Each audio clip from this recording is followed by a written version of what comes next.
Hello students, आज हम BSc second year का टॉपिक तत्वों के निष्कर्षण के बारे में अध्ययन करेंगे। तो आइए वीडियो स्टार्ट करते हैं। तो देखिए, तत्वों के निष्कर्षण के सिद्धांत, प्रिंसिपल ऑफ एलिमेंट्स एक्सट्रैक्शंस। तो इसमें देखिए, अकार्बनिक रसायन मुख्य रूप से धातु कर्म से संबंधित है। अकार्बनिक तत्व प्रकृति में संयुक्त अवस्था में पाए जाते हैं, जिन्हें खनिज कहते हैं, मिनरल्स कहते हैं। जिन खनिजों का उपयोग तत्व या धातु निष्कर्षण यानी मेटल एक्सट्रैक्शन में होता है, उन्हें अयस्क कहते हैं। अयस्कों से धातु प्राप्त करने की प्रक्रिया को धातु कर्म या धातुकरण कहते हैं। धातु निष्कर्षण में प्रयुक्त विभिन्न पद तथा सिद्धांत नियमानुसार होते हैं। तो सबसे पहले प्राप्ति, जैसे तत्व कहाँ से मिला है, किस तरीके से। तो सबसे पहले है प्राप्ति। तो प्रकृति में धातु तत्व दो अवस्थाओं में पाए जाते हैं। नंबर 1 मुक्त अवस्था में, नंबर 2 संयुक्त अवस्था में। तो मुक्त अवस्था यानी कि आपके फ्री स्टेज में, कि इस अवस्था में तत्व या धातु तत्व रूप में ही मिलते हैं या पाए जाते हैं, जैसे कॉपर, एल्युमिनियम, एयू सोना, पीटी प्लेटिनम, एची मरकरी आदि। और संयुक्त अवस्था में यह वह अवस्था है जिसमें धातुएं प्रकृति में यौगिकों के रूप में पाई जाती हैं। खनिज, इनको खनिज यानी मिनरल्स कहते हैं। और इन खनिजों से धातु प्राप्त की जाती है, उसे अयस्क कहते हैं। अयस्क का खनिज जिसमें धातु की प्रतिशत अधिक मात्रा होती है या अधिक होती है तथा अशुद्धियाँ कम तथा दूर करने योग्य होती हैं। तो अयस्क धातु के यौगिकों होते हैं जो विभिन्न प्रकार के हो सकते हैं, जैसे ऑक्साइड अयस्क। कुछ एग्जाम्पल दे रखे हैं, जैसे ऑक्साइड हैं उसके अयस्क हैं, जैसे कॉपर का है क्यूप्रिक ऑक्साइड, एजी सिल्वर का है आपके Ag2, आपके सिल्वराइड, जेड एंड जिंक आपके जिंक ऑक्साइड है, सीडी का आपके कैडमियम ऑक्साइड है, मरकरी का लाल ऑक्साइड, एल्युमिनियम का है बॉक्साइड और Fe आयरन का है हेमेटाइड। तो ये कुछ ऑक्साइड हैं जिसमें आपके तत्व संयुक्त अवस्था में पाया जाता है। इसके बाद देखिए, तो इसमें देखिए कार्बोनेट अयस्क, तो CuCO3, कैल्साइट MgCO3, आपके magnesite CuCO3, MgCO3, डोलेमाइट्स Na2CO3 sodium carbonate. Number 3 है आपका हैलाइड खनिज, जिसमें क्लोरीन तत्व हैं, जैसे क्लोरीन, ब्रोमीन, आयोडीन वगैरह।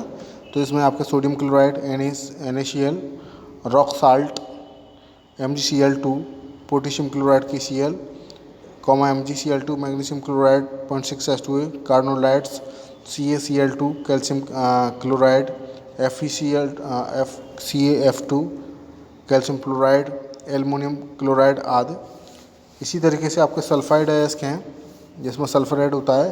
उदाहरण के लिए दे रखा आपका zinc blende ZnS, copper glance Cu2S, galena PbS, copper pyrites आपके FeS2, FeS2 PbS आदि। सल्फेट अयस्क Na2SO4 0.5H2O, सोडियम सल्फेट यानी साल्ट केक MgSO4 0.7H2O, एम्प्स लवड़ K2SO4 0.8Al2SO4 का एल्थराइज 0.24H2O, पोटस एलम या फिटकरी आदि। सिलिकेट अयस्क sodium, lithium, sodium, potassium, calcium, magnesium आदि के silicate. Nitrate chilli salt Peter NaNO3, Indian salt Peter KNO3, potassium nitrate. Phosphate अयस्क PV, Fe, Ca आदि के फास्फेट हैं। आपके Ca3PO4 का एल्थराइज। इसमें से ऑक्साइड, सल्फाइड तथा कार्बोनेट अयस्क मुख्य हैं। नेक्स्ट पॉइंट है आपका धातुक्रम। प्राप्ति कहाँ से मिलते हैं, आपको पता लग गया, फ्री अवस्था में और आपके संयुक्त अवस्था में। इसके बाद है धातुक्रम। तो धातुक्रम में देखिए, अयस्कों से धातु प्राप्त करने की प्रक्रिया को धातुक्रम कहते हैं। अयस्कों से धातु प्राप्त करने के निम्न के पद होते हैं। धातु नंबर 1 अयस्क का सांद्रण, नंबर 2 धातु का निष्कर्षण, नंबर 3 धातु का शोधन। ये 3 पॉइंट हैं। तो नंबर 1 देखिए अयस्कों का सांद्रण।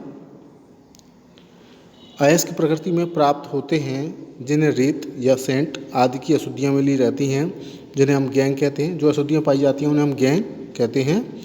अयस्क में उपस्थित अशुद्धियों को दूर करना तथा अयस्क में धातु के प्रतिशत को बढ़ाने की प्रक्रिया को अयस्क का सांद्रण कहते हैं और ड्रेसिंग भी कहते हैं।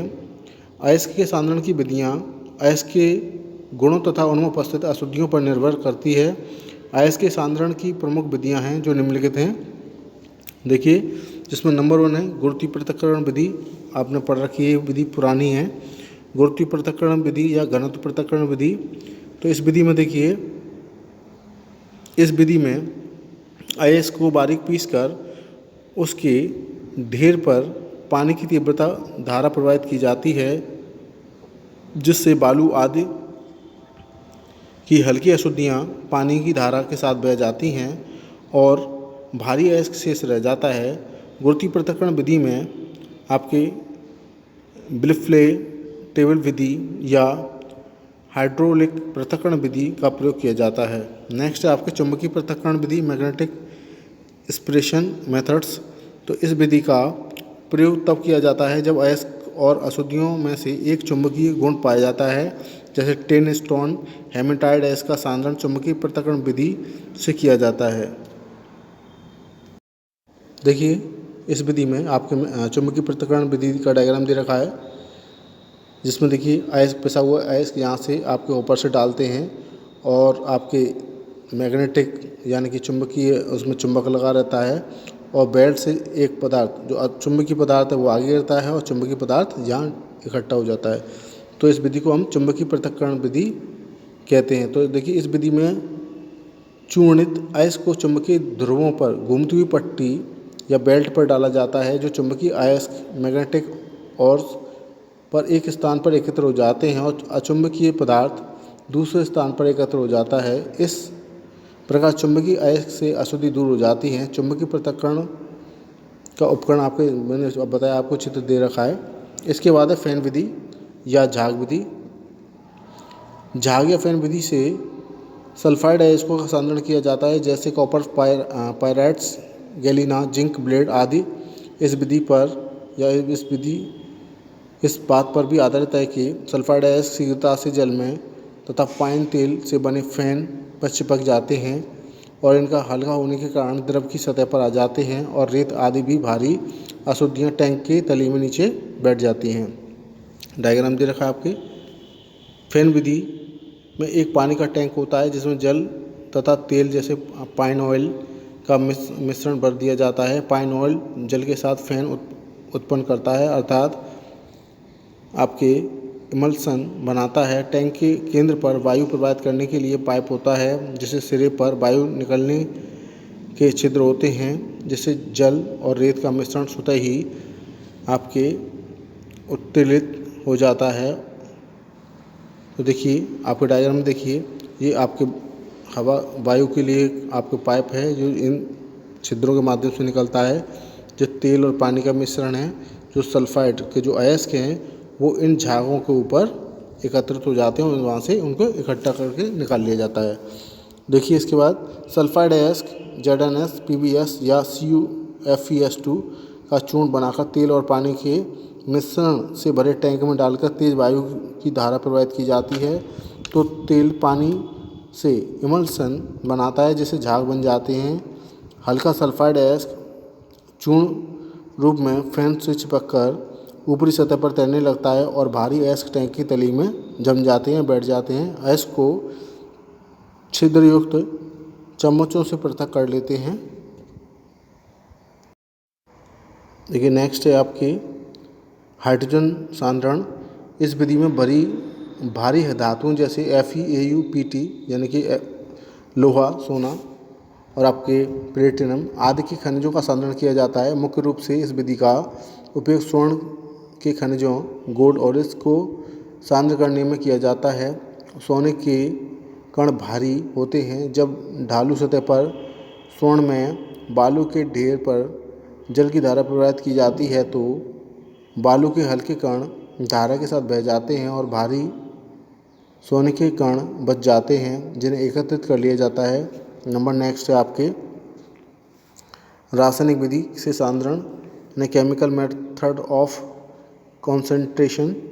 तो तत्वों के कुछ अयस्कों का सांद्रण रासायनिक विधि से भी किया जाता है, जैसे बॉक्साइड अयस्क एल्युमिनियम धातु का अयस्क है जिसे एल्युमिनियम तथा Al2O3 के रूप में पाई जाती है। जैसे बॉक्साइड Al2O3 के अतिरिक्त iron oxide Fe2O3, silica SiO2 और टाइटेनियम ऑक्साइड TiO2 की अशुद्धियाँ पाई जाती हैं।